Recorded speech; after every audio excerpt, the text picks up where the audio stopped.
Okay friends, तो देखते हैं use of as soon as, जिसका हिंदी में अर्थ होता है जैसे ही या वैसे ही। जैसे ही वैसे ही का मतलब ये है कि जैसे ही एक काम खत्म होता है दूसरा शुरू हो जाता है। ओके, तो या जो ही त्यों ही, इस प्रकार से सेंटेंस देखिए, let's start as soon as he comes. चलो जैसे ही वह आता है शुरू करते हैं। लेट्स स्टार्ट का मीनिंग हो गया चलो शुरू करते हैं, है ना। लेट्स स्टार्ट, और एज सुन एज का मतलब हो गया जैसे ही, और ही कम्स, वह आता है। क्लियर है? मैं आपको एकदम क्लियर करूंगा, अभी आप कंफ्यूज हो रहे हैं। और एग्जांपल देखिए, और इसके साथ ही मैं आप लोगों को बताऊंगा जो पास्ट में, सिंपल पास्ट और पास्ट परफेक्ट में जो एज सुन एज का यूज करते हो उसमें कंफ्यूजन क्या है, कि आपको कंफ्यूजन लेनी चाहिए या नहीं लेनी चाहिए, ये भी मैं आपको बताऊंगा। तो देखिए, as soon as I called him he came. जैसे ही मैंने उसे बुलाया वह आ गया। सिंपल बन गया। जैसे ही के लिए हमने यूज कर दिया एज सुन एज। आप इसे स्टार्टिंग में यूज करिए, अगर आपको कंफ्यूजन है आप इसे स्टार्टिंग में ही यूज करिए। ओके, जैसे ही आई कॉल्ड हिम, मैंने उसे बुलाया, ही केम, वह आ गया। ओके,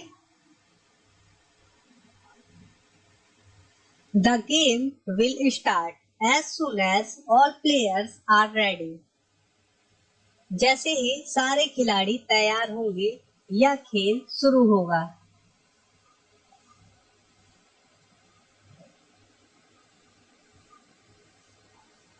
या आप कह सकते हैं खेल शुरू होगा या यह खेल शुरू होगा। Okay, I will be back as soon as possible. ये आप लोगों ने सुना होगा काफी बार, मैं जल्द से जल्द वापस आ जाऊंगा। इसका क्या मतलब हुआ? आई विल बी बैक, मैं वापस आऊंगा। ठीक है, एज सुन एज पॉसिबल, जैसे ही पॉसिबल हो वैसे ही। ओके,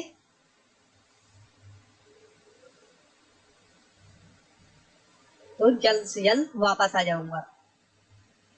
देखिए, as soon as the boss came in the office everyone start his work. जैसे ही बॉस ऑफिस के अंदर आया सबने अपना काम करना शुरू कर दिया।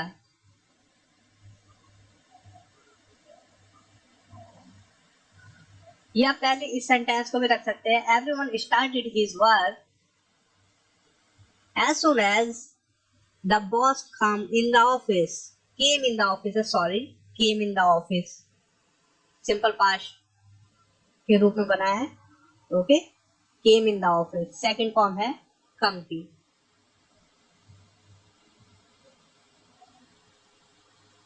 As soon as the bell rang, the students entered the classroom. जैसे ही घंटी बजी विद्यार्थियों ने कक्षा में प्रवेश किया।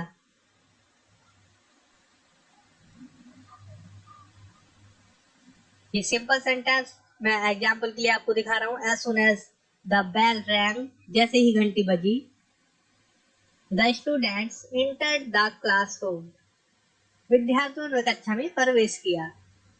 सिंपल। देखिए, as soon as the teacher came in the class, the students stood up. जैसे ही अध्यापक कक्षा में आया विद्यार्थी खड़े हो गए।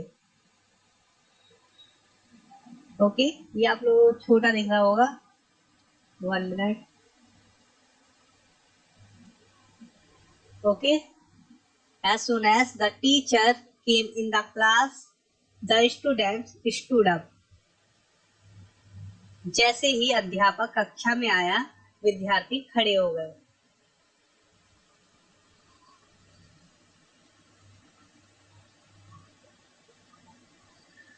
As soon as the teacher started teaching, the students opened their books. जैसे ही अध्यापक ने पढ़ाना शुरू किया, छात्रों ने अपनी किताबें खोली. As soon as the teacher started teaching, जैसे ही अध्यापक ने पढ़ाना शुरू किया, the students opened their books. छात्रों ने अपनी किताबें खोली. As soon as the final bell rang, the students packed their bags. जैसे ही अंतिम घंटी बजी, छात्रों ने अपना बैग पैक किया. अब देखिए, सिंपल पास्ट और पास्ट परफेक्ट में कोई डिफरेंस है या नहीं है. They are restarted the football match as soon as the rain stopped. जैसे ही बारिश बंद हो गई, उन्होंने फुटबॉल मैच पुनः मतलब दोबारा आरंभ कर दिया. Okay,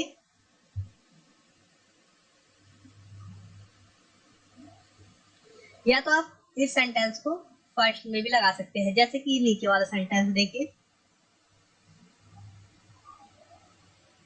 As soon as the rain stopped, they restarted the football match. जैसे ही बारिश बंद हो गई, उन्होंने फुटबॉल मैच पुनः आरंभ कर दिया. और आप लोगों को कंफ्यूजन है कि अगर पास्ट परफेक्ट में इसे यूज करते हैं तो क्या कोई डिफरेंस आता है. तो मैं आपको पहले ही बता दूं, अगर आप सिंपल पास्ट या पास्ट परफेक्ट में यूज करते हैं तो कोई डिफरेंस नहीं है. अगर आप एज सून एज का यूज कर रहे हैं तो देखिए, they restarted the football match as soon as the rain had stopped. जैसे ही बारिश बंद हो गई, वैसे ही उन्होंने फुटबॉल मैच दोबारा शुरू किया. कोई अंतर नहीं है ना इंग्लिश में, बस ये अंतर हो गया अगर हमने पास्ट परफेक्ट का यहाँ पर हैड का यूज कर लिया, जबकि हमने सिंपल पास्ट में हैड का यूज नहीं किया था, है ना. देखिए, इस सेंटेंस को ही इस प्रकार से, as soon as the rain had stopped, they restarted the football match.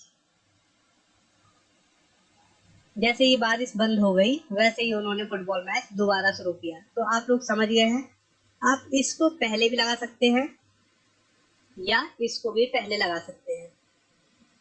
तो कंफ्यूज ना हो कि अगर बीच में आ जाता है एज सुन एज, तो उसका मतलब आप सीधा सेंटेंस को अलग करके देखिए तो मीनिंग एकदम समझ में आ जाएगी आप लोगों को.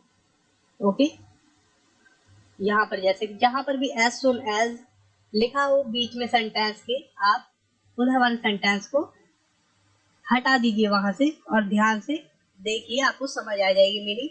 उसके बाद एज सुन एज के बाद जो सेंटेंस है, जैसे ही करके उसे बना दीजिए, आपको पूरे सेंटेंस की मीनिंग समझ में आ जाएगी. ओके, क्लियर है.